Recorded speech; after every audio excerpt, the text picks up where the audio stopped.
பேரன்பிற்கினிய மக்களை, நீங்கள் ஒரு கேள்வி வரக்கூடிய ஆட்சியாளர்களிடம் கேளுங்கள். ஐயா எடப்பாடி பழனிசாமி அவர்கள் தேர்தல் அறிக்கையை தருகிறார். என்ன என்று? நான் வந்தால் இலவசமாக உங்களுக்கு குளிர்சாதன பெட்டி ஃப்ரிட்ஜ் தருவேன்னு சொல்றார். மீண்டும் திமுகவினர் ஆட்சி அதிகாரத்துக்கு வந்தால் நாங்கள் மாதம் 2000 ரூபாய் தருவோம், இன்றைக்கு படிக்கக்கூடிய மாணவர்களுக்கு நாங்கள் லேப்டாப்பை கொடுத்திருக்கிறோம் என்று சொல்கிறார்கள். சரி ஐயா, லேப்டாப் தருகிறீர்கள், ஃப்ரிட்ஜ் தருகிறீர்கள், மிக்சி தருகிறீர்கள், கிரைண்டர் தருகிறீர்கள், எல்லாவற்றையும் இலவசமாக தர முடிந்த உங்களால் நாங்கள் அன்றாடம் பயன்படுத்தக்கூடிய குடிநீரை ஏன் உங்களால் இலவசமாக தரமாக தர முடியவில்லை? கேளுங்க கேளுங்க. ஒருவய மானமுள்ள திமுக காரர்கள், அதிமுக காரர்கள் கரைவேட்டி கட்டி கொண்டு திரிகிறார்களே, இந்த சாலையில வாக்கு கேட்டு திரிவார்கள். கேளுங்க கேளுங்க. ஏன் எங்களுக்கு குடிநீரை கூட உன்னால இலவசமா தர முடியாத? கேளுங்க கேளுங்க. ஏங்க ஒரு தொகுதிக்குள்ள ஒரு அரசு பள்ளிக்கூடம் இருக்கு. இந்த தெற்கு சட்டமன்றத்தில் நான் சொல்றது பொய்யா இருந்தா நீங்களே கள ஆய்வு பண்ணுங்க. ஒரு தொகுதியில் இருக்கக்கூடிய ஒரு அரசு பள்ளிக்கூடம், ஒரு அரசு பள்ளிக்கூடத்தினுடைய கழிப்படை எப்படி இருக்கணும்? எப்படி இருக்கணும்? சின்ன குழந்தைங்க, ஒரு உயர்நிலை பள்ளி, நடுநிலை பள்ளி, மேல்நிலை பள்ளினா கூட எந்த சிக்கலும் இல்லை. துவக்க பள்ளி, அதுல 1ஆவதுல இருந்து 5ஆம் வகுப்பு வரைக்கும் தான் அந்த பள்ளிக்கூடத்தில் அந்த குழந்தைங்க படிக்கும். சின்ன குழந்தை, அந்த குழந்தைங்க இயற்கை உபாதை கழிப்பதற்கு ஒரு நல்ல கழிப்பிடத்தை கூட அரசு பள்ளியில் ஏற்படுத்தி தர முடியாத வக்கற்ற இந்த ஆட்சியாளர்களுக்கு நாம் ஏன் மீண்டும் வாக்கை செலுத்த வேண்டும்? எதற்கு செலுத்த வேண்டும்? எதற்கு ரெட்டலை? எதற்கு உதயசூரியன்? எதற்கு தாமரை? எதற்கு கை? என்னத்துக்கு செலுத்தணும்? அடிப்படை பிரச்சனையை கூட தீர்த்து தர முடியாத இவர்களை இந்த தேர்தலோடு நாம் புறந்தள்ளியே ஆக வேண்டும். அதிலும் குறிப்பாக கோவை தெற்கு தொகுதி மக்கள். ஏன் தம்பி? ஏன் அப்படின்னா நாதியற்று போன இனமாக மாறிவிட்டோம். நாதியற்று போன இனம். உலகத்தினுடைய மிகச்சிறந்த மொழி நம்மிடையே இருக்கிறது, தமிழர்களிடையே இருக்கிறது. ஆனால் அந்த மொழியை கொஞ்சம் கொஞ்சமாக, எப்படி கொஞ்சம் கொஞ்சமாக, நான் சொல்லுவது பொய் என்றால் இந்த தெருவிற்குள்ளாக எனக்கு நேரெதிராக இருக்கக்கூடிய கடை தொடங்கி எல்லா கடைக்கும் செல்லுங்கள். இந்தி வந்துருச்சு, ஆங்கிலம் வந்துருச்சு. ஆனா தூய தமிழ்ல பதாக இல்லை, பெயர் பதாக இல்லை. கர்நாடகாவை ஆடக்கூடிய ஐயா சித்தராமையா அவர்கள் ஒரு அறிக்கை பதிவு செய்கிறார். என்ன என்று? என் தேசத்தில் இருக்கக்கூடிய எல்லா பதவிகளிலும் கன்னடத்தில் இருக்கணும். அவர் கன்னட மக்களின் முதல்வர். ஆனா இதே தமிழ்நாட்டில் இருக்கக்கூடிய ஐயா மு.க. ஸ்டாலின் அவர்கள், திமுகவுடைய வரலாறு உங்களுக்கு தெரியுமில்ல, இந்தி எதிர்ப்பில் உருவான இயக்கம், 1965 போராடிய இந்தி எதிர்ப்பில் உருவாக்கப்பட்ட இயக்கம், ஆட்சி அதிகாரத்துக்கு வந்த இயக்கம், தமிழ் வீதிகளில் இந்திய நடமாட விடலாமா? இந்திய எவனாவது ஒருவன் இங்கே நின்று நான் திமுக காரன், நான் பரம்பரை கருணாநிதியினுடைய வாரிசு, நான் பரம்பரை திமுக எவனாவது சொன்னீங்க அப்படின்னா பிரபாகரனின் பிள்ளைகள் பொழந்தெடுத்துருவோம். எப்படா தமிழ்நாட்டினுடைய வீதிகள்ல நாங்கள் கட்டக்கூடிய வரி பணத்துல, நாங்கள் வசிக்கக்கூடிய இந்த பகுதியில, இந்த தெருக்கல்ல தமிழ் இல்லைன்னா எதை புடுங்கிறதுக்கு திமுக நாங்க திருப்பியும் இந்த தேர்தலில் வாக்கு செலுத்தணும்? எதற்கு செலுத்தணும்? மனம் கவரும் தென்றலில் குளிரா இல்லை, தோப்பின் நிலா இல்லை, தனிப்பரிதாபம் துன்பம் இது தமிழகத்தின் தமிழ் தெருக்கள் இல்லை. செத்து போச்சுடா, செத்து போச்சு. என் மொழி இல்லை, என் மொழியை அழிய விட்டவர்களுக்கு நான் எதுக்கடா வாக்கு செலுத்தணும்? நான் ஏன் வாக்கு செலுத்தணும்? எதற்கு செலுத்தணும்? இன்னைக்கு 10 லட்சம் கோடி கடங்க ஒரு தேசத்துல ஆடக்கூடிய நல்ல தலைவன் எப்படியாப்பட்ட தலைவனா இருக்கணும்னா, பொருளாதார தன்னிறைவு அப்படின்னு ஒரு தேசத்துக்கு இருக்கு. பொருளாதார தன்னிறைவு என்ன? பொருளாதார தன்னிறைவுனா உலக வங்கியில கடன் இருக்கக்கூடாது. சரி, கடன் இல்லை, கடன் இல்லாம அந்த தேசத்தினுடைய குடிகளுக்கு இலவசமாக கல்வி, மருத்துவம், வேலை வாய்ப்பு, சுகாதாரம் இது எல்லாத்தையும் கொடுத்துட்டா ஒரு தேசம் பொருளாதார தன்னிறைவு அடைந்த தேசம். ஆனால் இந்த நாட்டை ஆளக்கூடிய இத்தனை ஆண்டு காலமாக ஐயா மதிப்பிற்குரிய மு.க. ஸ்டாலின் அவர்கள் ஆட்சி அதிகாரத்துக்கு வருவதற்கு முன்பு தமிழ்நாட்டினுடைய கடன் 5 லட்சம் கோடி. ஆனா இன்னைக்கு தமிழ்நாட்டினுடைய கடன் என்பது 10 லட்சம் கோடி. சரி, 10 லட்சம் கோடி என்னவாக எங்களுக்கு திரும்பி வந்திருக்கிறது? நல்ல கல்வியா வந்திருக்குதா? நல்ல மருத்துவமா வந்திருக்குதா? இல்ல நல்ல சாலைகளா வந்திருக்குதா? இல்ல நாங்கள் பயன்படுத்தக்கூடிய அரசு அலுவலக கட்டிடங்களா வந்திருக்கானா? ஒரு மண்ணும் இல்லை. ஆனால் 10 லட்சம் கோடி கடன் எதற்கு? இலவசங்களை கொடுப்பதற்காக. அப்ப நாளைக்கு இந்த 10 லட்சம் கோடி கடன் மீண்டும் ஆட்சிக்கு இவர்களே வந்தால் மாதம் 2000 ரூபாய், மாதம் 3000 ரூபாய், இலவச பேருந்து, எல்லாவற்றையும் எங்களுக்கு கொடுத்தால் இந்த 10 லட்சம் 15 லட்சமா மாறும், 15 லட்சம் 20 லட்சமாக மாறும். சரி, 20 லட்சம் கோடி கடனாக மாறியதென்றால் அதை கட்டுவதற்கு இந்த தேசத்தில் நல்ல பொருளாதாரம் இருக்கிறதா? நல்ல பொருளாதாரம் திமுக காரன் கேளுங்க. தமிழ்நாட்டுக்கு என்னடா பொருளாதாரம் இருக்குன்னு கேளுங்க. தெரியாது. சாராயத்தை தாண்டி இவனுக்கென்று எந்த விதமான பொருளாதாரமும் இல்லை. 48,000 கோடி ஆண்டொன்றுக்கு தமிழர்கள் குடிக்கிறாங்க. 48,000 கோடி. நான் கேட்கிறேன், இலவசம் தரீங்க. சரி, இலவசம் தரீங்க. பொங்கலுக்கும் தீபாவளிக்கும் 700 கோடி 800 கோடிக்கு குடிக்கிறவனுக்கு எதுக்கு இலவசம்? எதுக்கு இலவசம்?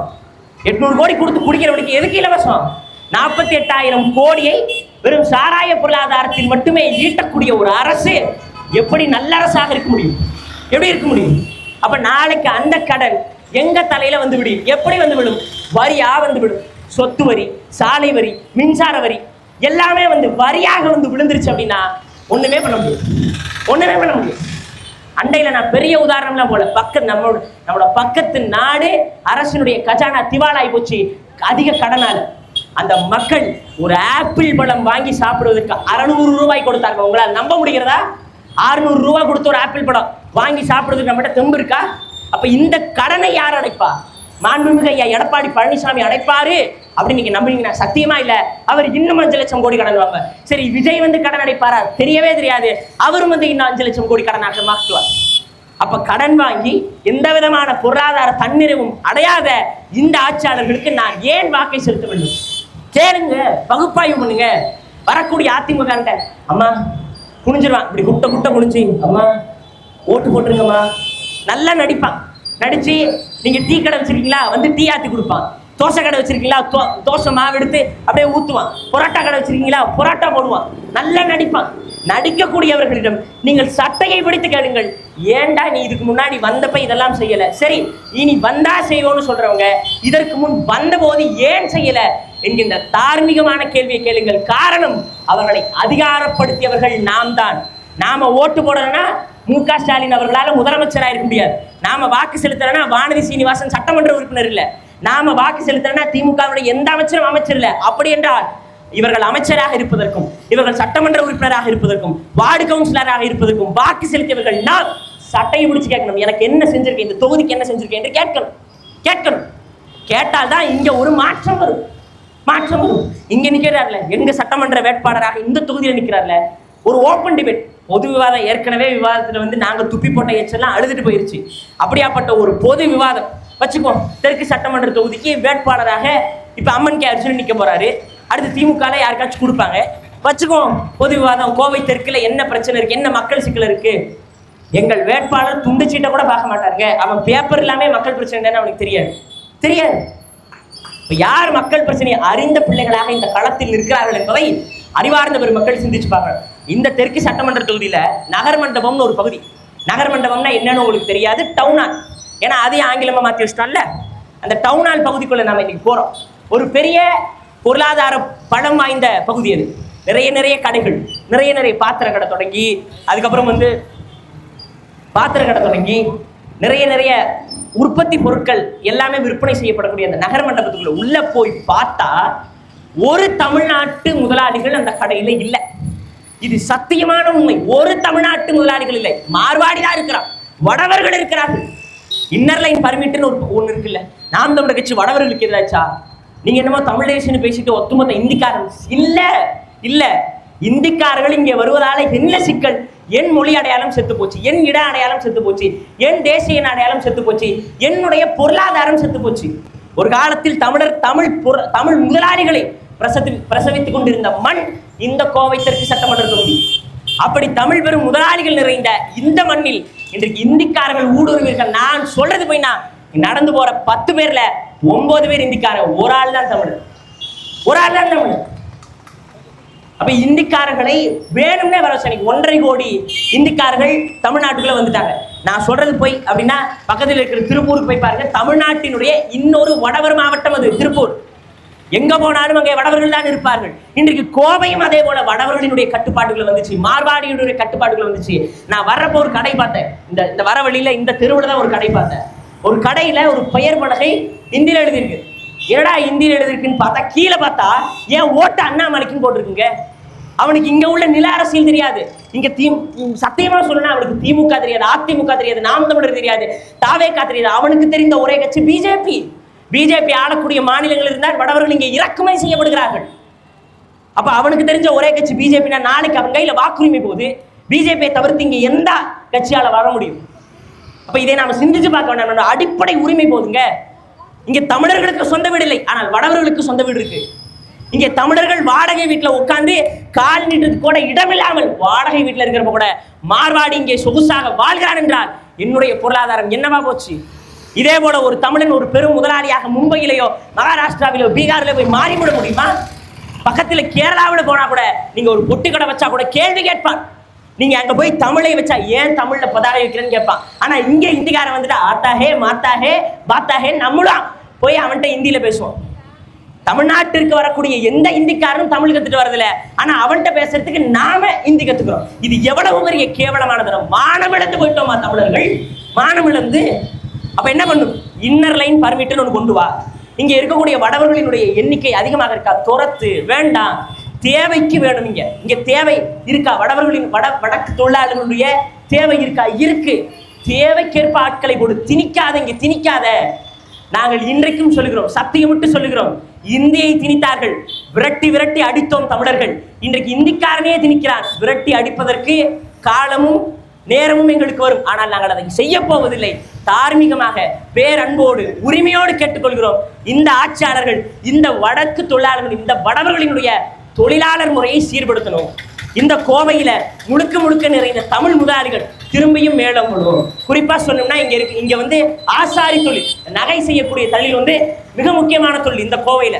ஆனா இன்னைக்கு அந்த நகை செய்யக்கூடிய தொழில், அந்த பட்டறை முழுசாக வடவர்களினுடைய கைகளால போயிடுச்சு, வரவர்களுடைய கரங்களுக்கு போயிடுச்சு. இங்க இருக்கக்கூடிய ஆசாரிகள், தமிழ் ஆசாரிகள் இங்க பொழைக்க முடியல. அவர் வாங்கிய கடன் கட்ட முடியல, தன் குடும்பத்தை பார்க்க முடியல. ஆனா வடவர்கள் இன்றைக்கு சொகுசாக வாழ்கிறார்கள் என்றால் நாம் எப்படியாப்பட்ட அடிமை நிலைக்கு போய் கொண்டிருக்கிறோம் என்பதை அறிவார்ந்த பெருமக்கள் சிந்திச்சு பார்க்க வேண்டும். நான் இலவசம் கொடுத்தேன், சரி இலவசம் சரி. நம்ம இப்பவும் கேட்போம் ஒரே ஒரு கேள்வி. நீங்க வந்து வாக்கிற்கு பணம் கொடுக்குறீங்க, 1000 ரூபாய் கொடுக்குறீங்க. சரி, 1000 ரூபாய் கொடுத்து மீண்டும் ஆட்சி அதிகாரத்திற்கு வந்து எங்களுக்கு நல்லது செய்யக்கூடிய அளவிற்கு நீங்கள் என்ன மனித புனிதர்களா? சொல்லுங்க. 1000 ரூபாய் கொடுத்தா நம்ம கிட்ட இருந்து எப்படி 2000 ரூபாய் கொடுங்கலாம் அப்படின்னு பார்க்கக்கூடியவர்கள் தான் இந்த ஆட்சியாளர்கள். இப்போ வாக்கிற்கு பணம் தந்தா என் மக்கள் வாக்கு செலுத்திடுவார்கள். இங்க ஒரு முறை இருக்குங்க. இங்க ஒரு முறை இன்று வரைக்கும் இப்ப தற்சமயம் ஏறக்குறைய 30ஆம் தேதி வேட்புமனு தாக்கல் தொடங்குது. அந்த வேட்புமனு தாக்கல் தொடங்குவதற்கு 3 மாசத்துக்கு முன்பே 4 மாதத்துக்கு முன்பே வேட்பாளர்களை அறிவித்து களத்தில் இருக்கக்கூடிய கட்சி நாம் தமிழர் கட்சி. ஆனா இன்னைக்கு வரைக்கும் கூட்டணி பேரம், அதிமுகலையும் சரி திமுகலையும் சரி கூட்டணி பேரம். ஏன் கூட்டணி பேரம் பேசணும்? நீ களத்துக்கு வந்திருக்கணும்ல. வேட்புமனு தாக்கல் நடக்க போதில்லை, களத்துக்கு வந்து மக்கள் பிரச்சனை என்னன்னு தீர்த்து மக்களுக்கான வாழ்வாதார அடிப்படை பிரச்சனைகளை தீர்ப்பதற்கான உறுதியை கொடுத்தா நீ நல்ல ஆட்சியாளர், நீ நல்ல கட்சி. ஆனா இன்னும் வேட்புமனு வரப்போது, வேட்பாளர்களை உறுதிப்படுத்தல, கூட்டணிக்கான இடப்பங்கீடு உறுதிப்படுத்தல, எதுவுமே உறுதிப்படுத்தல. ஏன்? அவன் நம்பிக்கொண்டு இருக்கிறான். கடைசி நாட்களில், கடைசி 5 நாள், 2 நாள், 3 நாள், 1 நாள்ல இரவு முழுவதும் வாக்கிற்கு பணம் கொடுத்துட்டா என் மக்கள் எங்களை போட்டு என்னை வெல்ல வச்சுமா அப்படின்னு இந்த ஆட்சியாளர்கள் நம்புகிறார்கள். அறிவார்ந்த பெருமக்களை, உங்கள் 5 வருட வாழ்க்கையை வெறும் அற்பத்தனமான 1000 ரூபாய்க்கும் 2000 ரூபாய்க்கும் விற்க போகிறீர்களா? 5 வருட வாழ்க்கைங்க. 1 வருடமா 2 வருடமா? இந்த 5 வருட வாழ்க்கைக்குள்ளாக நம்முடைய பொருளாதாரம், கல்வி, வேலை வாய்ப்பு எல்லாமே இந்த 5 வருடத்துக்குள்ள அடங்குது. அப்படி 5 வருடம் நம் வாழ்க்கையை தரக்கூடிய ஆட்சியாளர்களை நாம் முறையாக தேர்ந்தெடுக்கணுமா, தேர்ந்தெடுக்க கூடாதா?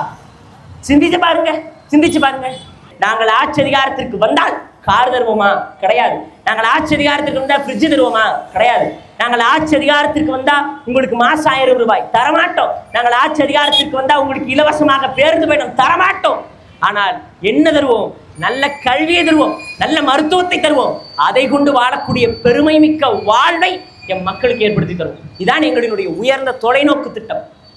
இந்த தொலைநோக்கு திட்டம் உங்களுக்கு பிடிச்சிருக்கு, பரவாயில்லைங்க, எனக்கு கல்வியும் மருத்துவம் தரமா கிடைச்சா போதும், எனக்கு வேற எந்த இலவசமும் வேண்டாம் என்று அடிப்படை புரிதலுக்கு மக்கள் நகர்ந்தீங்கன்னா போதும். நாங்கள் வேறொன்றும் கேட்க போவதில்லை. இங்க வரோம்.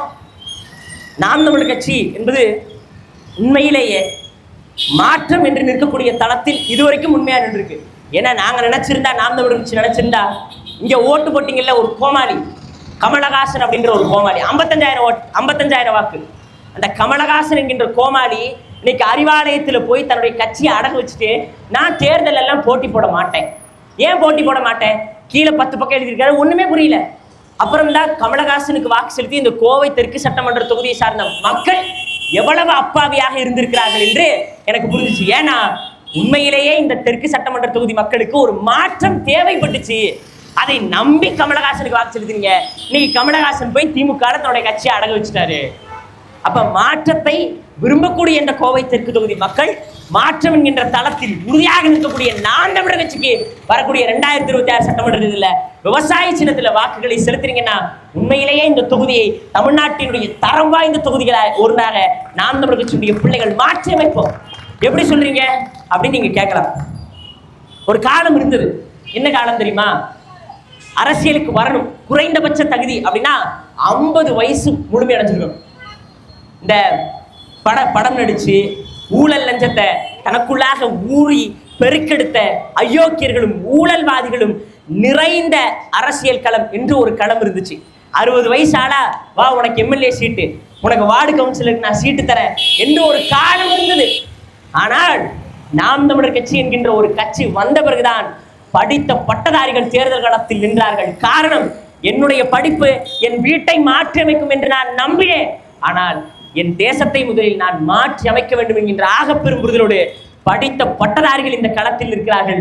இந்த தெற்கு சட்டமன்ற தொகுதியில் இருக்கக்கூடிய வேட்பாளர் 60 வயது நிரம்பியவரோ 70 வயது நிரம்பியவரோ ஊழலில் திளைத்தவரோ அல்லது அவருக்கு வேற எந்த குற்றப்பின்னணி வழக்குகளோ எதுவுமே இல்லாத தூய்மையான மனம் மட்டுமே கொண்ட இந்த மக்களுக்கு சேவை செய்ய வேண்டும் என்கின்ற அப்படிக்கற்ற 25 வயது இளைஞன். 25 வயது இளைஞன் உங்களால் நம்ப முடிகிறதா? ஒரு 25 வயது இளைஞன் இந்த சமுதாயத்தில் எப்படி இருப்பான்?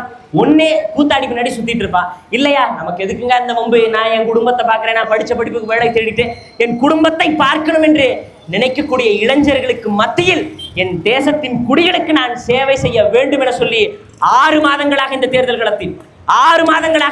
களத்தில் வீடு வீடாக சென்று வாக்குகளை சேகரித்து துண்டறிக்கை அடித்து இந்த மக்கள் பிரச்சனைக்காக போராடி, இன்னும் சொல்லணும்னா 25 வயசுல வேட்பாளராக நிற்கிறாரு.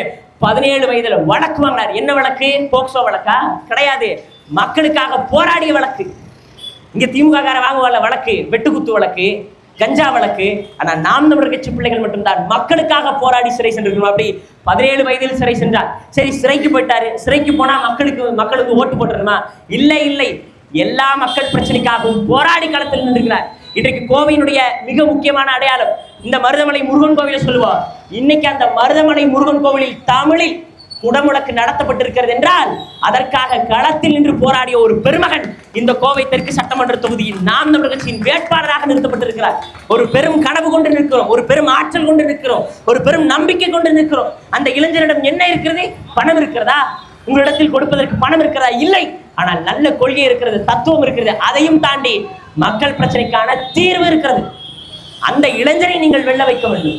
உங்கள் வீட்டின் பிள்ளையாக இருக்கக்கூடிய என் அண்ணன் பேரறிவாளன் அவருக்கு வரக்கூடிய 2026 சட்டமன்ற தேர்தலில் விவசாய சின்னத்தில் நீங்கள் வாக்குகளை செலுத்தி அவரை சட்டமன்றத்திற்கு அனுப்புவீங்கள்.